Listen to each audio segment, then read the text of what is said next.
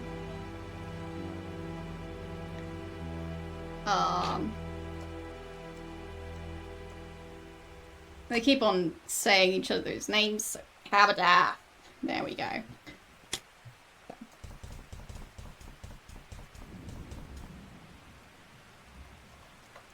I mean, maybe it's just me, but in normal conversation, do other people just say the name of the person they're talking to every other word? Like if I'm talking to, I don't know, Sarah, do I go, "Hey Sarah, how you doing, Sarah?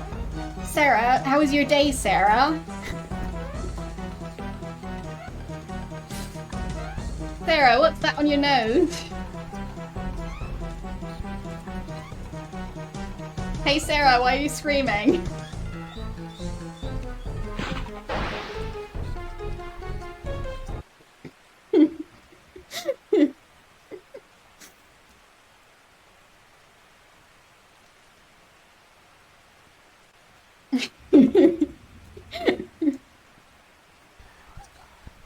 There. Trilby, blah blah blah blah blah blah blah.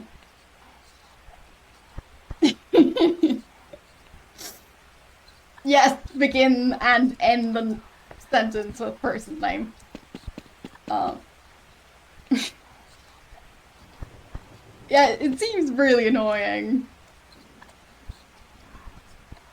And it's something they keep on doing, and it's annoying me because I can't pronounce all these names. But I don't usually have this issue, because even if I can't pronounce someone's name, I don't need to say it over and over again as every other word. So, yeah.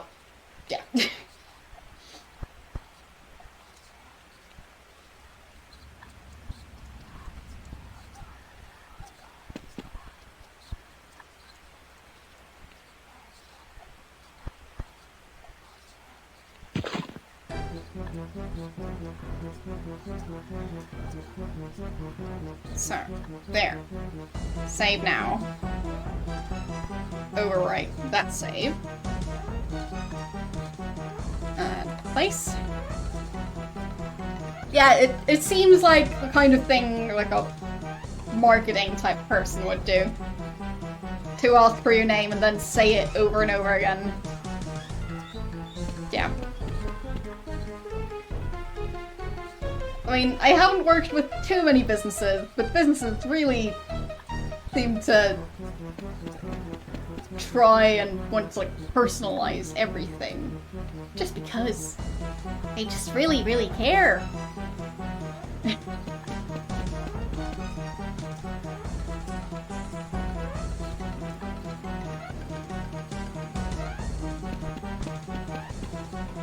Yeah, they're so relatable.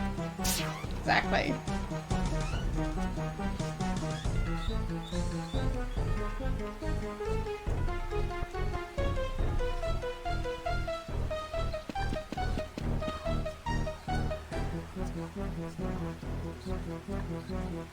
Could be. But I mean, apparently it's a cutscene up until the being materializes properly. So, there. Save now.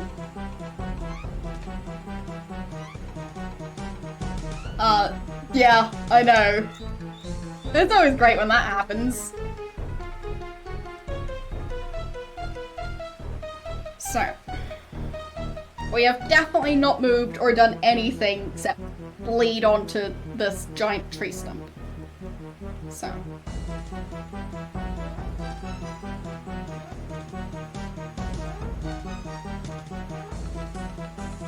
Can I die right now?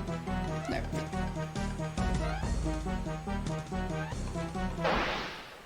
So. Pick, call, man. No.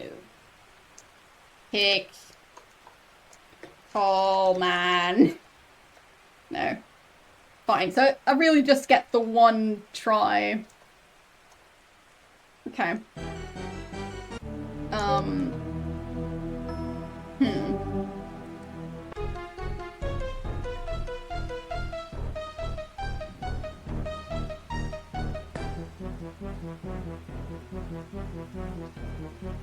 I mean, sure, I can try asking him to spare her.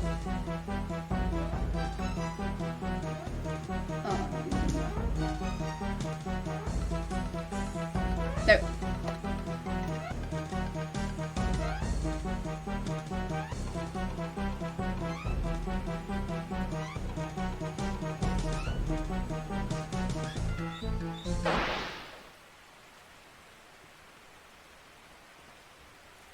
There, if I try it now, before having moved at all, no, doesn't work. So, fine, so I need to do it before he steps onto the stump. Okay. Whatever I do. Kick, idle. No. Yeah, kicking is not the answer, apparently.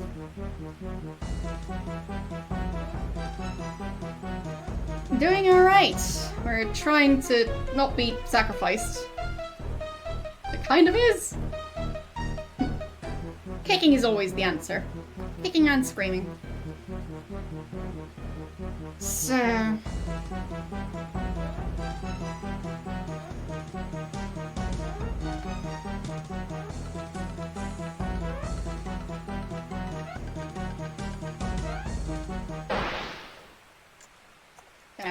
idle? No. Okay. Yes, it is my birthday soon. I'll be celebrating my birthday 2 weeks from now, I think. I haven't tried to stand up. No.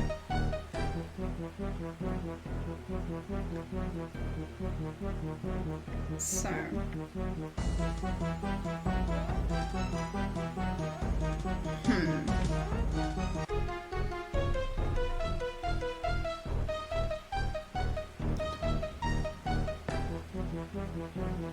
So,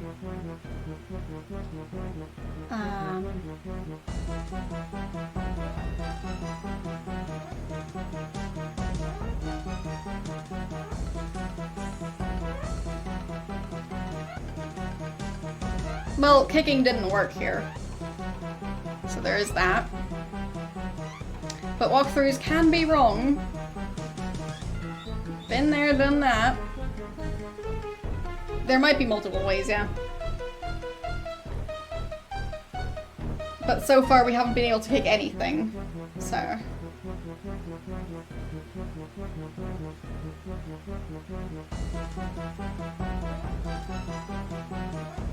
So... is it something I need to ask?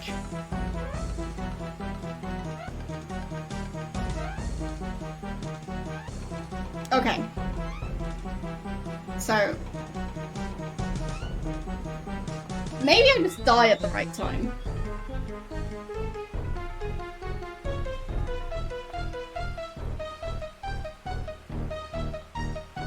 No. Just die faster! No. Okay. So.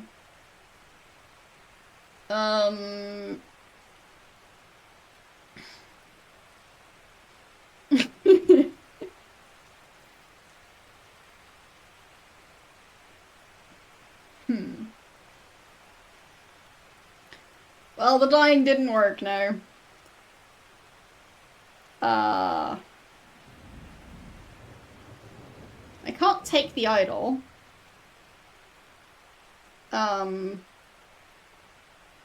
So things I tried that weren't talking.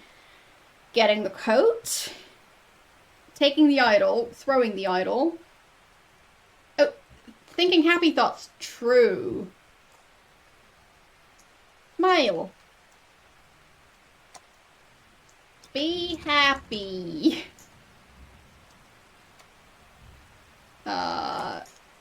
Smile harder. Pick. Shizzo. No, the smiling did not make it so that I can kick him. But I mean... So... Be unstabbed, yes.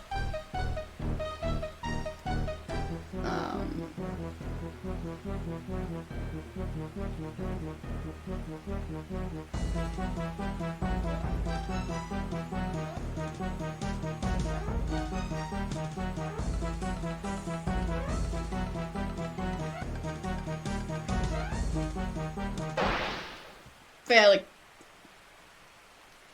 Smile? And... die. No. Die more. Die. Die. Die. No.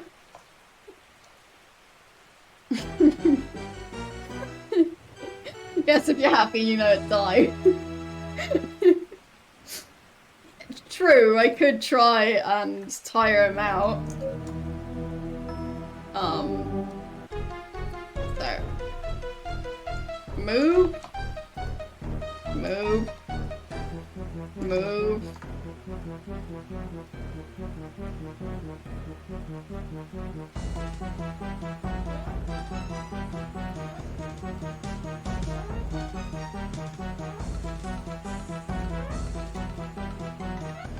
Fine, we can't move now.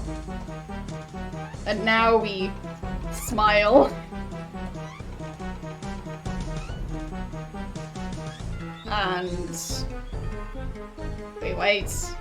We wait. And now we die. No. Sure we can try and pray? No. Don't understand pray.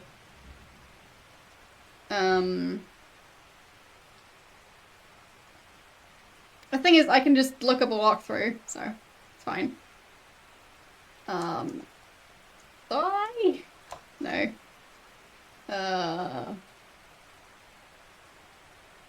Try standing up? Sure. Oh.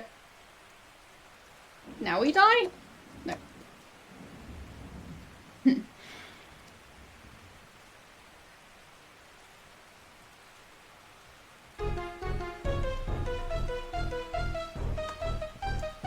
Bleed more.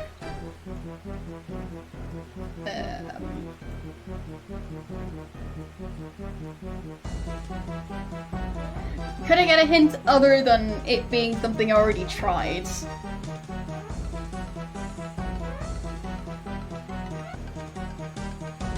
Wait, the game gave us a hint? Did it? I didn't see it. What was the hint?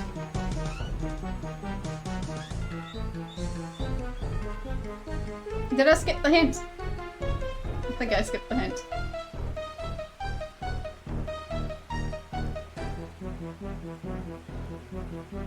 I'll see if I can get it again. So... Smile? Laugh? Just try and kick. Okay. Sure.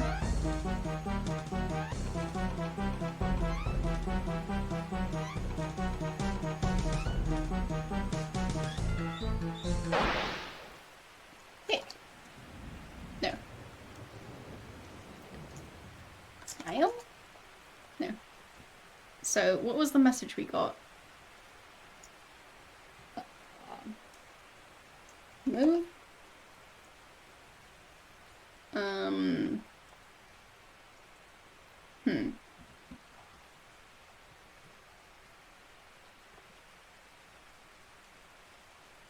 Almost was the hint.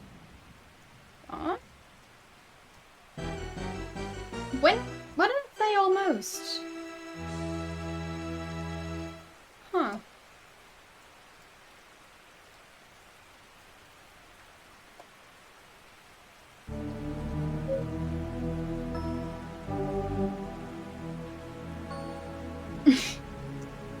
Maybe. No. So,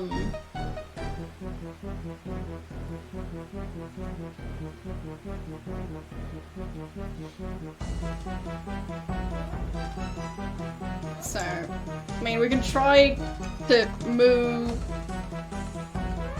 move, move, move, move, move.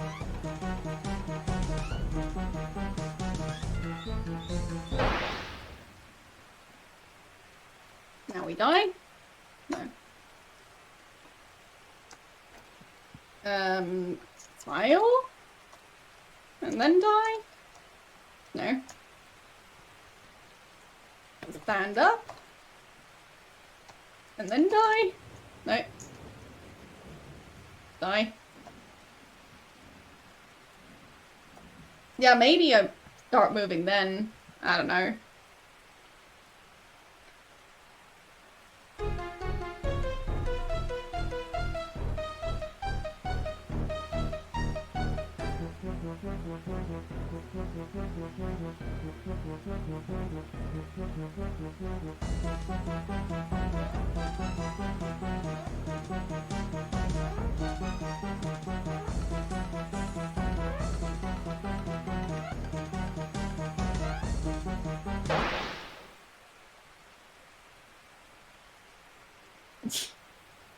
Yes, we've tried dying. Move. Move. Die. No.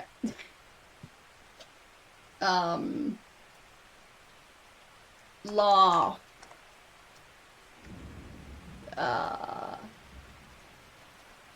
Bread. Joy. No. Die faster. No.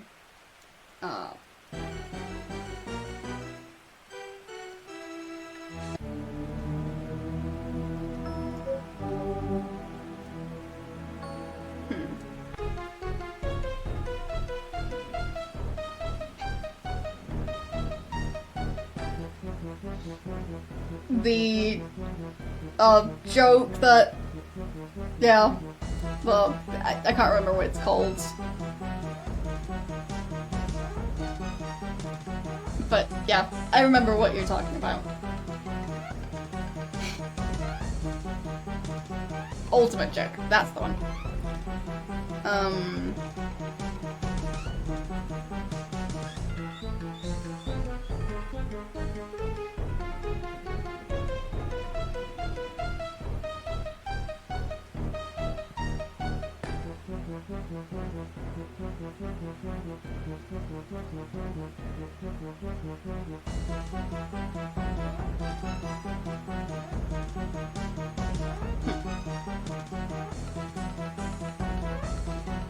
Spend energy early on. So, basically I need to die. I just need to do it differently. Is that it? You don't understand what I'm doing wrong either. Okay. Sure. If it seems like I'm using the right command and it's just not working, then there's delay, okay.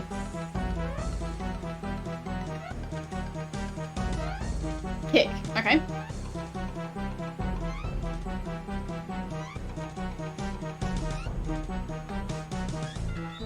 Die when he shows up. Alright. We'll try that. Kick.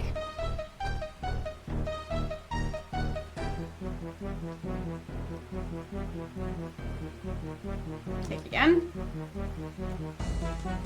Can't move anymore.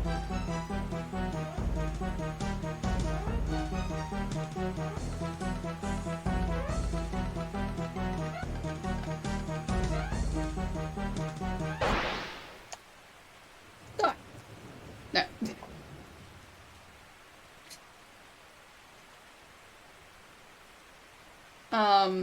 The room was swimming before my eyes. No. Die. No.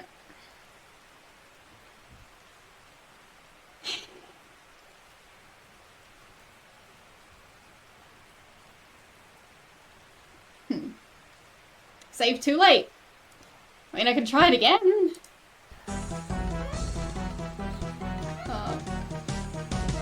Okay.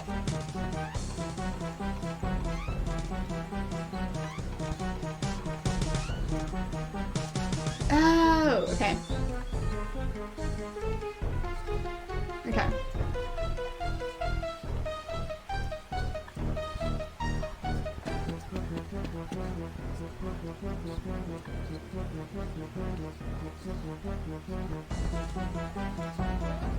Yeah, it seems like this save would work. So, kick. And then... Okay. Guess I can kick again.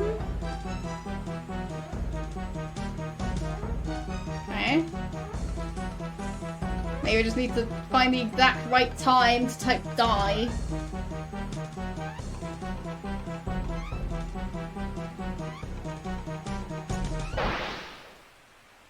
Okay. Maybe. Ah, okay. So.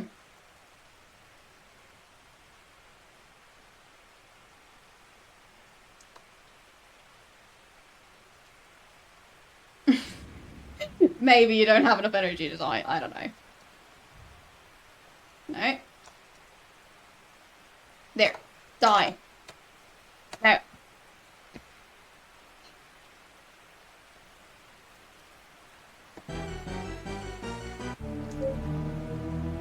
So. Restore again. Stand. This time we'll do it like this. And then we'll just have to get the exact right timing on our death.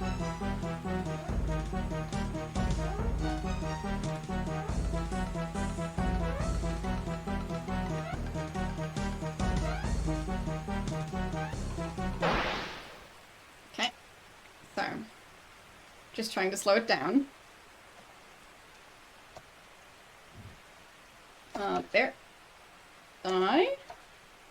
No.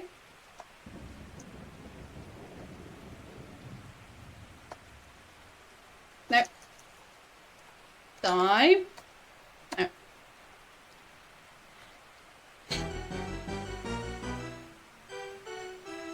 Okay, I'm checking a walkthrough now.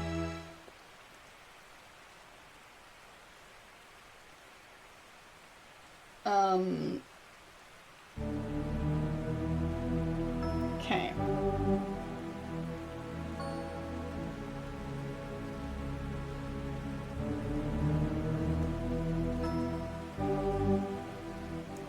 Walkthrough.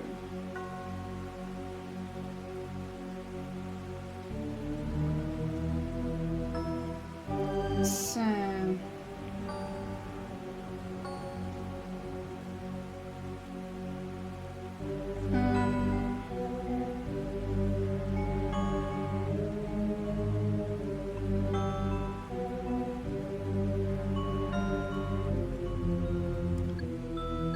After the cutscene, try to stand up. When the plowman approaches, die.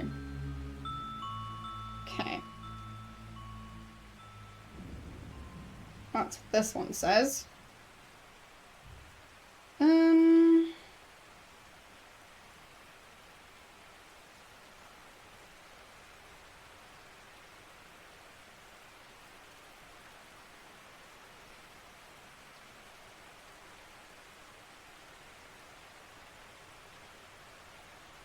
So, this one's being glitchy on mobile.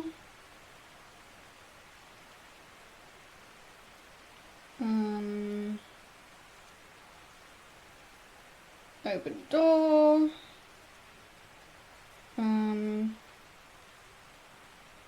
Stand. Then when he walks forward, die. Yeah, it is what I've been doing. So, for some reason it doesn't work. Maybe we find a glitch. So we wait till he appears.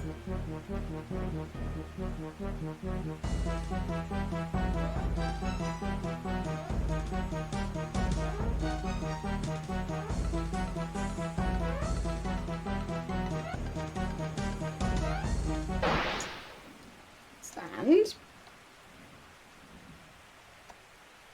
Okay. And no.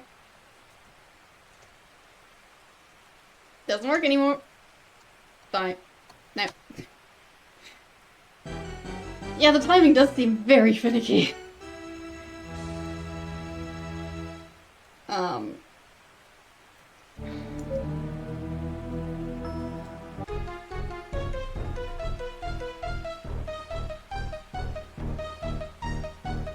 So, we'll try and stand up now.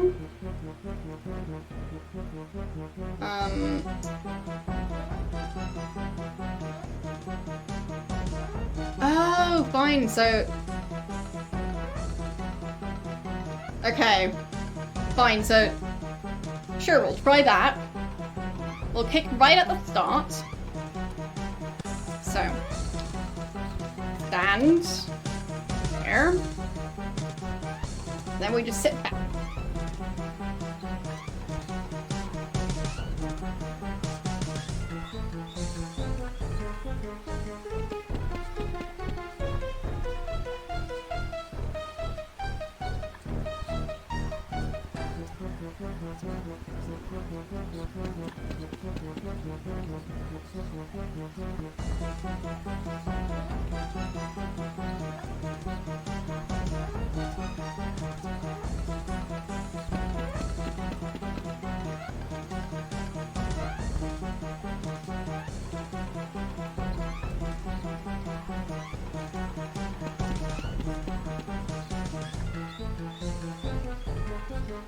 Okay.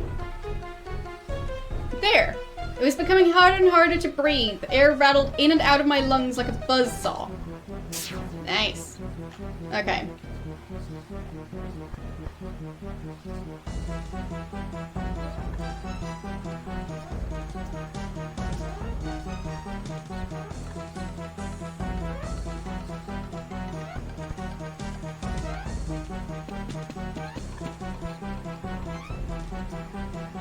Okay.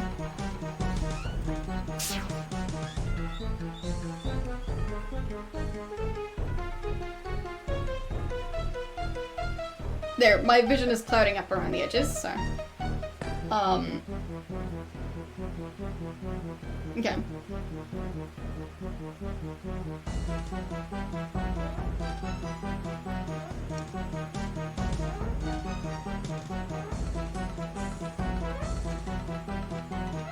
Well, we'll still wait for him to appear. Come on.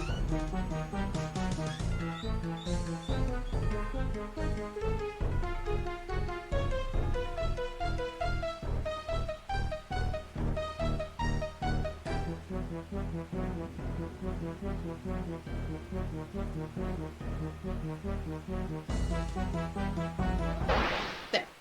Die. I died. Yes! We did it! What? He's dead? No, that's not possible. Master? Master, please, no! No! No!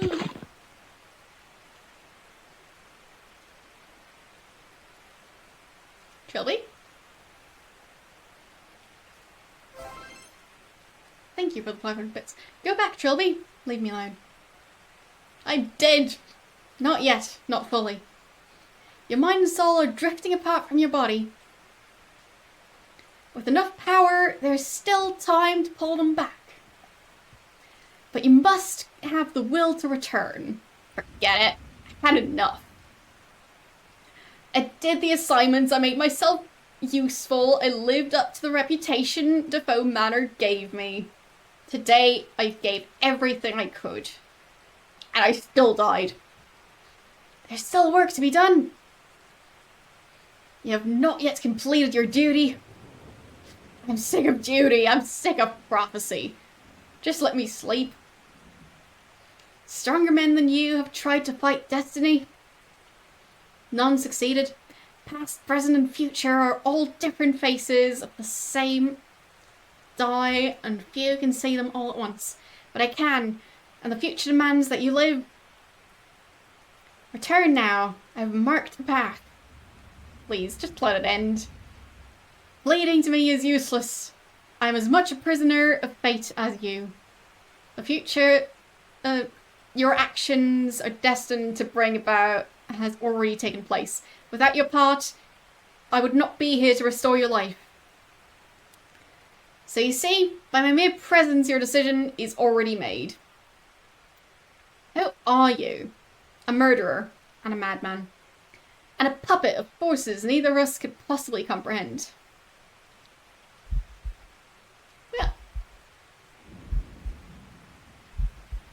Yeah, as I was saying, walkthroughs can be wrong. Trilby, say something. You're alive! Oh god, I didn't even know if I was doing it properly, but I did it! You're alive! Where's Linkman? That tall man took him. He did something horrible to him. And then he took him away. Where's my waistcoat? Shh, don't talk. I've already called for an ambulance. Let's get back upstairs. Wait. See that wooden idol? Yes? Bring it with us. Wrap it tightly in clothes and bring it back with us. Don't let it touch your bare skin. Okay.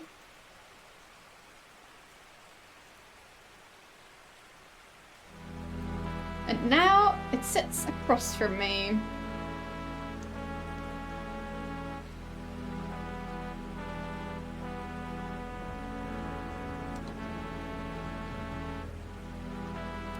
The reality shift had cleared up and we were free to leave.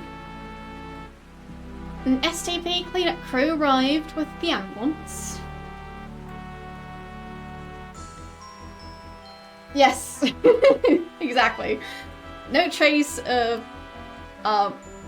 Abed or the hotel staff was found. Officially, they've been classified as unexplained disappearances.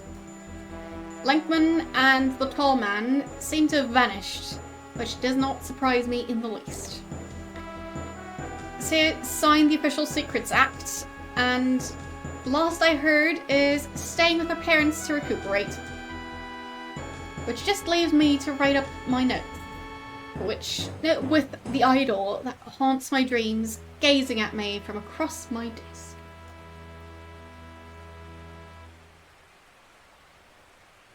I was dead. I can't pretend I wasn't. No amount of CPR would have brought me back from where I was. So, who did? The man in red? Who was he? If not an insane hallucination in brain death. Unimportant. I'm alive, and that's all that matters. Just that, and the destiny of this wretched statuette that I am apparently fated to carry out. But yeah, the game we played last time, that one's set in the future of this part. So, that's why the idol was destroyed then. Because that was way after this. So, yeah. Every instinct in my being wants to burn it to ashes and grind them into the dirt, but I do not. Letman spoke of a prophecy that the destruction of John Defoe's soul would somehow help him and his order summon their dark god. So if I destroy the idol, they win. But what else can I do? I certainly can't keep it. I know from experience that it leaks malevolent influence like a broken pipe leaks water. The only other option is to hide it. But where can I hide such a thing and ensure that it is never found again by human hands? Space. I shall have to think about this. Trilby. 29th of July, 1997.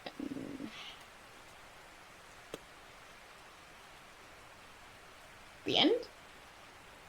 The fulfillment of the prophecy continues. The ritual for the summoning of Chizou will go ahead. Events have been set in motion that cannot be stopped.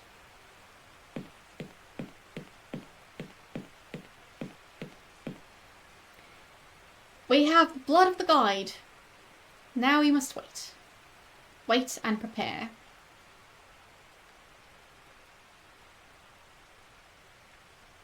Great.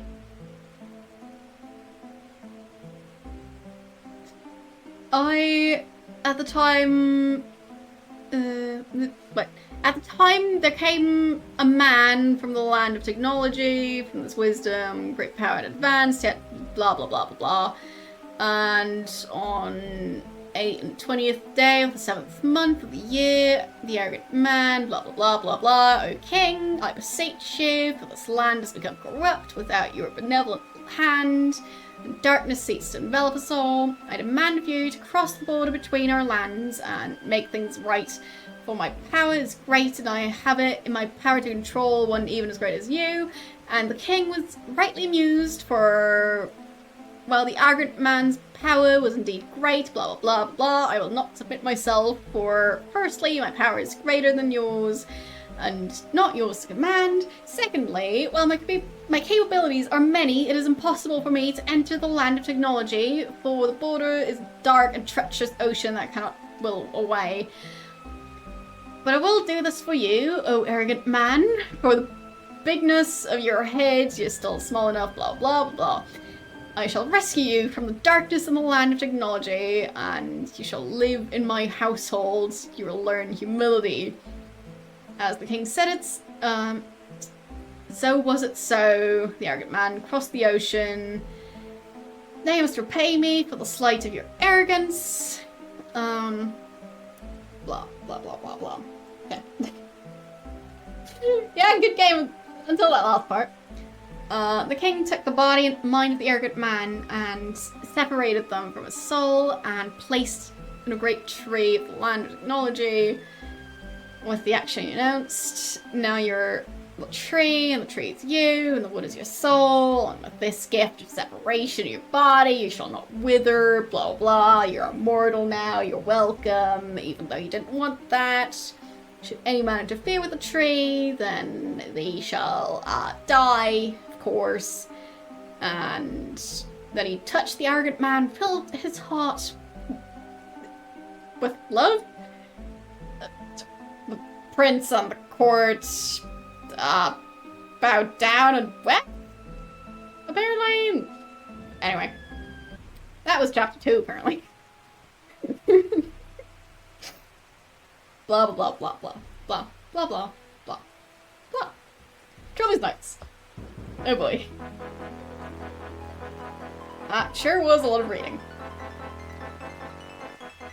Conceived, written, and designed and programmed by Ben Yatzy Croshaw. I hope I didn't butcher his name too much. So. Yes, blah blah blah blah, you're immortal now. Original soundtrack by Mark Lovegrove. Okay. Oh, the mannequin head. Engine by Chris Jones. Yes, we have done it. Completed yet another game in one stream. Play testing by a bunch of people. Android Ferrari. What? Web hosting. Okay. Special thanks. Nate, blah blah. Everyone who demanded another Trilby game. Great.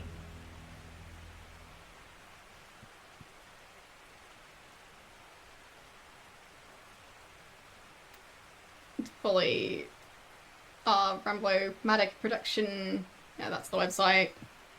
And there we go. That's that. We did it. Finished yet another game. Yeah, I'm solving them one after the other, one stream each so far. So, yeah, it's a fun game, but I didn't like the ending, I must say. I mean, it kind of makes sense, but I think they could have just not gone for that. But, it's fine. Everything's fine. I think so far, I'm not sure which one would be my favorite. I think they all had their, like, ups and downs. So, yeah.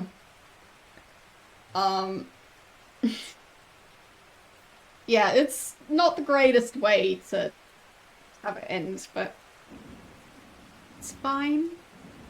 We did it. Eventually. But yeah, as I was saying, there are plenty of walkthroughs in general that aren't quite as accurate as you might want them to be. So I'm used to that. Like with the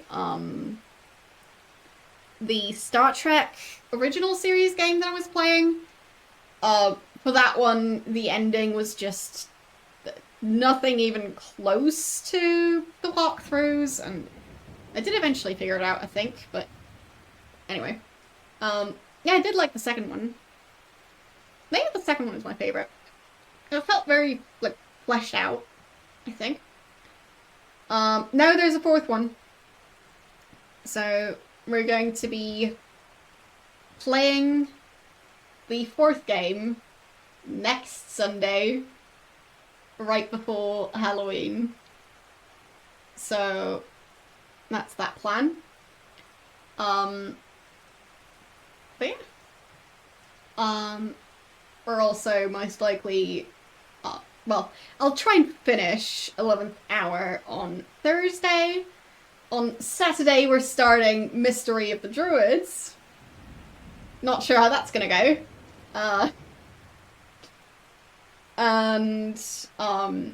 Yeah, 6 Days of Sacrifice will hopefully be finished in one stream, just like the other games, on Sunday, 1 week from now, and then on Monday is the Halloween stream in costume. So, yeah. We'll see.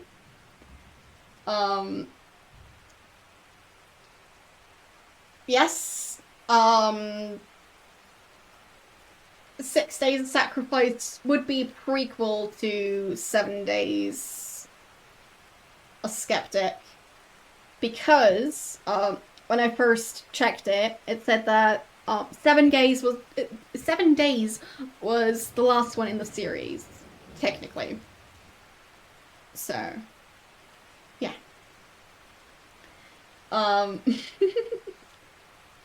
Yes, backflip out of the room.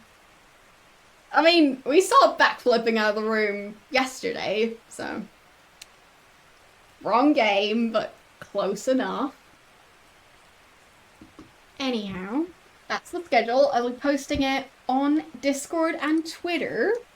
Speaking of Discord and Twitter, there's all the links to all my socials. So, yeah, we still don't have poll running, mainly because it's gonna take a while for the next game. So, yeah. Anyway, Twitter is where I'm going to be posting my schedule publicly. Discord is what you can join if you have enough channel points. I think it takes like 500 channel points, so it's really not that much. But it's meant to like keep out spam bots and stuff, so that's the main reason. Anyway, on Instagram you can see my one and only selfie Not the only selfie I've ever taken, but the only selfie that's on the internet, so you can look at that if you want. And also admire my pizza. I have a pizza picture on there. And 2 cake pictures, I think. Lots of food now I think of it. Anyway, I am called TheSpiderCookie, so... Well. Yeah, Bitter might be ahead of me in 11th hour, so... Won't be able to rate him, because... you never know. Anyway. The YouTube channels. So, the VOD channel is where I, will be uploading more VODs. Probably starting again tomorrow, because I've been rendering some stuff. And the collab channel is where there's going to be a new video in half an hour. And it's a spooky one. So, yeah, maybe vlogs one day on the VOD channel. Still working on the TwitchCon video. So, well, one day I'll post that TwitchCon video. Like, I've already recorded stuff for that video. I just need to actually finish editing it and get over the fact that I feel very awkward about just, like, recording a vlog-style video. So, yes.